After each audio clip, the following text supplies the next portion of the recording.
welcome sa aking FB page and aking channel. So, ngayon ay, ito by the way, Basil or Mapere. So, ngayon, ang gagawin natin ay step 3 para dun sa pag-process ng employment visa. So, before, i-recap ko na lang sa inyo. Medyo malapit na kasi ako dito sa immigration. So, later, sabihin ko sa inyo kung paano. Anyway, ito nga pala yung AmeriCenter, which is, sila yung company na nagpa-process ng kumbaga sila yung accredited or company na inaalaw ng immigration na mag-process ng mga mga visa. So sa kanila yung change status and everything. So doon na tayo sa loob. Wait lang.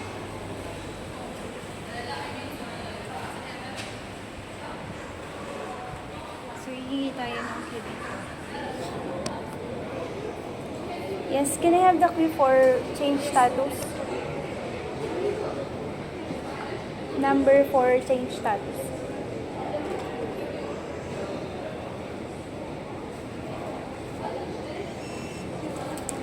Thank you. It's the number. So, titingnan muna natin number 0 CS. Wala, malayo pa. So, may kukunin muna ako dito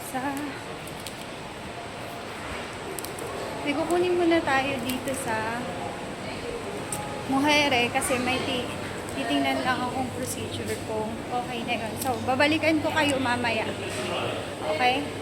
By the way, ganito pala ang buhay ng PRO na nagtatrabaho sa labas. So, ito ang Muhere. So, may kukunin lang akong documents. Ayan ang itsura ng Muhere. Ayan, kunin ko yung documents.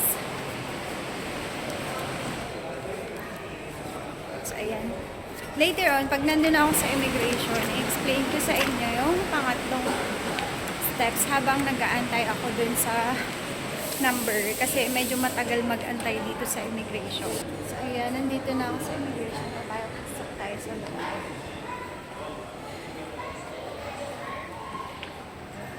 Is it allowed to sit here? Yeah, thank you.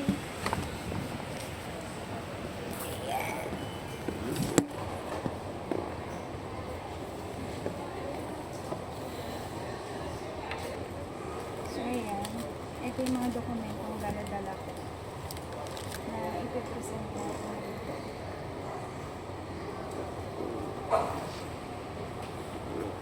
Ayan. Ilagay ko yung bag dun kasi may tao. So, ngayon is nasa na tayo? Nasa third steps.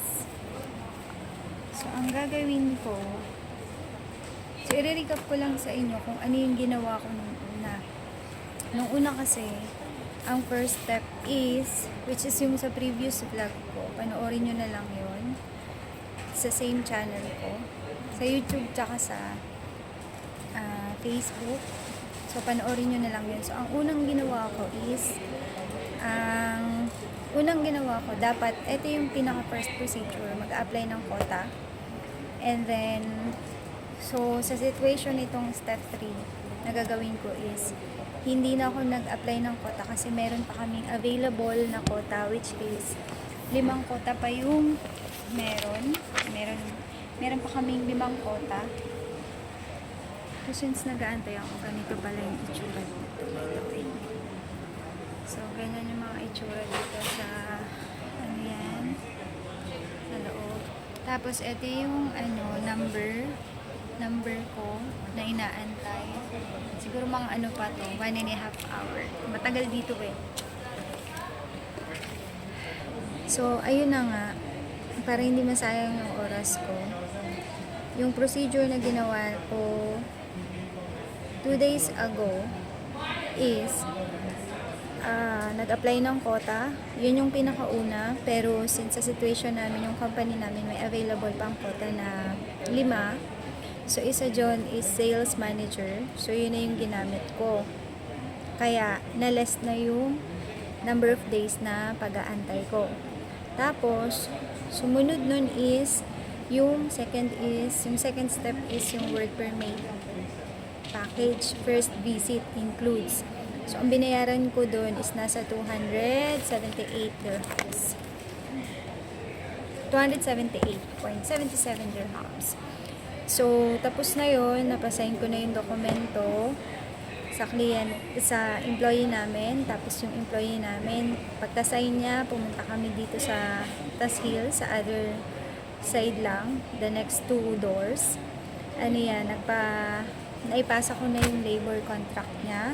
Tapos, nagbayad na ako nung kahapon, yung work permit package, yung second visit. Tapos nagbayad na ako ng labor card fee. So, ang binayaran ko doon is nasa 1,200 plus dirhams. Tama ba? Ayun.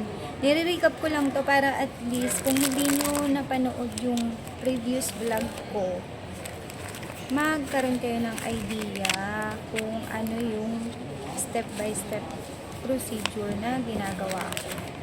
So, ayun. Basta binayaran ko dun 1,248 dirhams.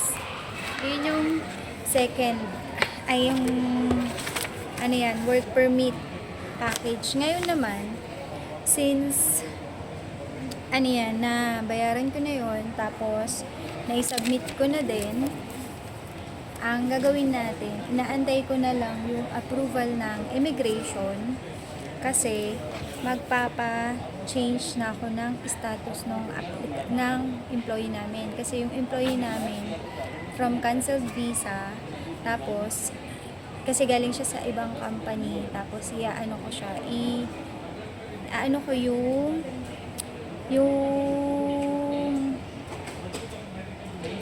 visa niya na from other employer, ililipat namin sa kumpanya namin. So, yun. Inside the country siya. So, yun yung procedure na gagawin ko dito, which is inaantay ko pa.